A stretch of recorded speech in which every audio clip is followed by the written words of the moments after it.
1912년 4월 10일 군중들은 당시 세계에서 가장 크고 명망 있는 배 RMS 타이타니코의 출항에 손을 흔들기 위해 사우스햄튼 해변에 모였어요. 가장 비싼 퍼스트 클래스 객실 티켓의 가격은 516만 원이었어요. 이것은 오늘날 시세로 따지면 8,300만 원이에요. 하지만 속도를 올리고 겨우 5일 안에 대서양이 배를 삼켜버렸어요. 그럼 그 운명의 밤에 실제로 무슨 일이 있었는지 되짚어 봅시다. 선장은 배의 첫 항해 속도에 신기록을 세우고 빨리 도착하길 원했어요.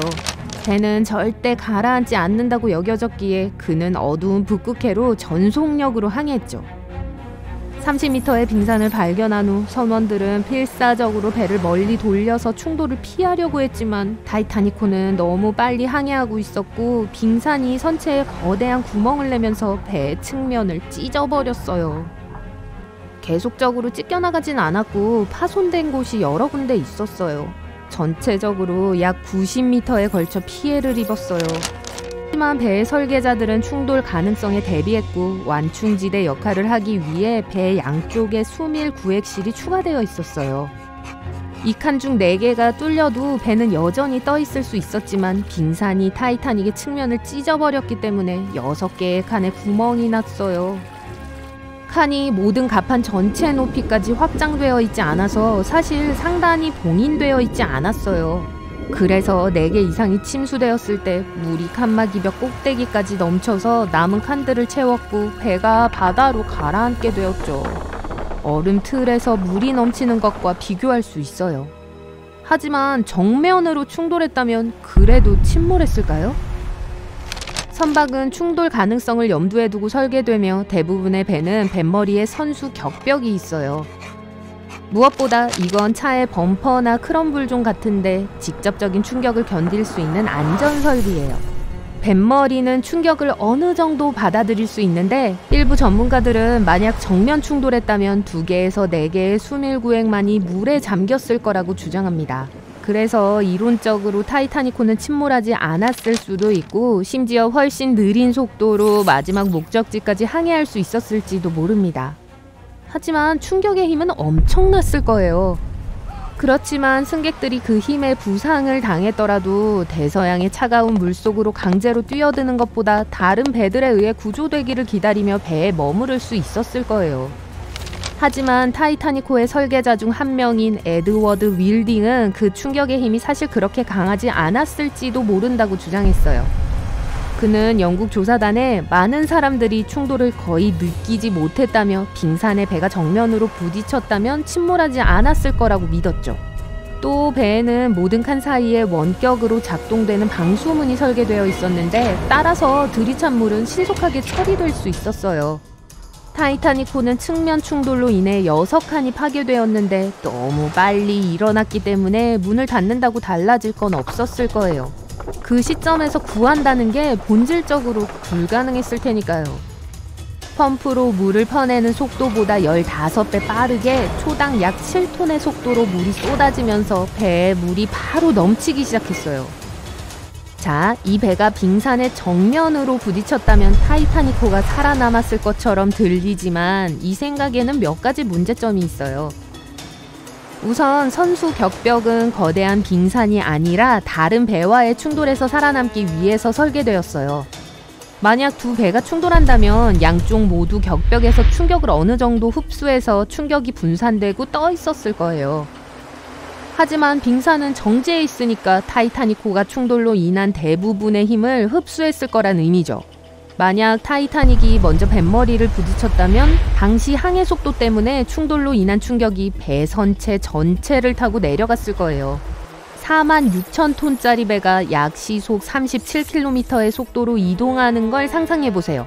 어느 순간 그게 무게가 10만 톤이 넘을 수도 있는 빙산에 부딪혀요. 이 충돌은 선박에 심각한 손상을 입히는 강력한 힘을 만들어냈을 거예요. 이음새가 갈라지고 계단이 폭삭 무너지고 배를 가로질러 리벳들이 터졌을 거예요. 이 모든 것들에 더 많은 칸이 물에 잠겼을 가능성이 있어요. 이게 타이타닉을 몇 시간, 아니 몇 분 안에 가라앉게 한 것일 수 있어요. 하지만 이건 빙산의 일각에 불과해요. 우리가 보다시피 빙산의 가장 큰 부분은 물속에 숨겨져 있어요. 그래서 만약 타이타닉이 정면으로 항해하고 있었다면 아마도 물 아래에 있는 빙산 부분에 먼저 부딪혔을 거고, 그게 배의 방향을 틀게 했을 거예요. 빙산에 부딪히는 건 벽돌 벽에 부딪히는 것과는 달라요. 이 경우 물 밑의 얼음이 배 밑바닥을 찢으며 측면에 손상을 입혔을 거예요. 빙산도 평평한 고체 물체들이 아니에요. 만약 평면 충돌이 일어났다면 배는 떠 있을 수 있지만, 빙산은 돔에서부터 쐐기 모양까지 다양한 크기와 모양이 있어요. 타이타닉을 만드는 데 사용된 강철에 대한 연구도 이루어졌는데, 검사 결과 그 금속은 오늘날 우리가 사용하는 강철보다 약 10배 더 부서지기 쉬운 거였어요.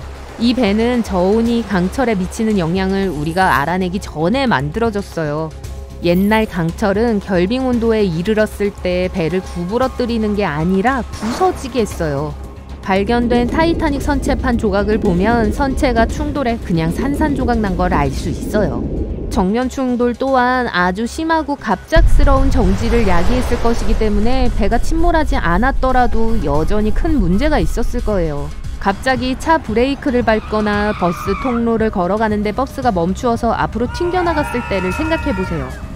승객들은 배를 가로질러 내동댕이 쳐졌을 거고, 밤에 충돌이 일어났기 때문에 대부분의 사람들은 수면 상태에서 어떠한 종류의 충돌에도 효과적으로 대비할 수 없었을 거예요. 이로 인해 탑승자 대부분이 부상을 입을 수 있어요. 특히 비번 소방관, 기관사, 엔지니어들을 위한 숙소가 있는 배 앞쪽에 있는 사람들에게 안 좋았을 겁니다. 하지만 승객들과 비번 승무원들이 침대에서 내동댕이 쳐졌을지 몰라도 원래 시나리오보다 훨씬 더 많은 생존자들이 있었을 거예요. 많은 배들이 정면 충돌을 겪었음에도 해안으로 돌아왔어요. 타이타닉을 만든 회사인 화이트 스타라인은 브리타닉과 올림픽이라고 불리는 배도 만들었어요. 후에 타이타닉호의 키를 조종하게 될 에드워드 제이 스미스를 선장으로 올림픽호는 1911년 6월 첫 항해를 시작했어요. 하지만 자매선처럼 재앙이 목전에 와 있었죠. 5번째 상업 항해에서 올림픽호는 영국 해군 함선 HMS 호크와 충돌했어요. 올림픽호는 측면에 손상을 입은 반면 호크는 다른 배와 정면으로 충돌했어요. 호크호의 뱃머리는 충돌로 완전히 찌그러졌지만 배에는 수밀 구획실이 있어서 충격을 간신히 견뎌내고 수리를 하기 위해 무사히 해안으로 돌아올 수 있었어요. 또 다른 사례 연구는 1956년 세계적인 헤드라인을 장식한 이탈리아 원양 전기선인 SS 안드레아 도리아호예요.